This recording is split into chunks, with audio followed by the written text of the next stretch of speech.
C'est ici, au CERN, à Genève, qu'est né le web, il y a 30 ans.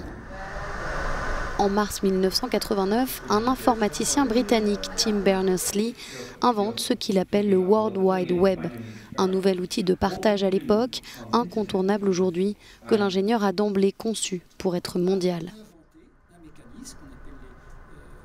Il a, dès le départ, conçu le système pour qu'il ne soit absolument pas restreint ni aux besoins du CERN, ni au domaine scientifique, mais qu'il puisse être général. D'ailleurs, dès le début, il a trouvé ce nom, inventé ce nom, World Wide Web.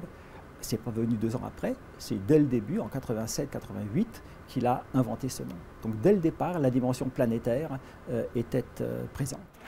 30 ans plus tard, le web est confronté à des problématiques complexes comme la désinformation ou la protection des données, de véritables enjeux du web de demain que l'ingénieur n'avait pas envisagé quand il a conçu la toile.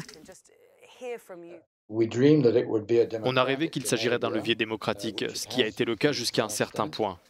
En revanche, on n'avait pas prévu que le web se développe au point que les forces politiques parviennent à le contrôler. Je pense que ma plus grande contribution a été de participer à cette explosion de technologie face à laquelle la société doit essayer de s'adapter.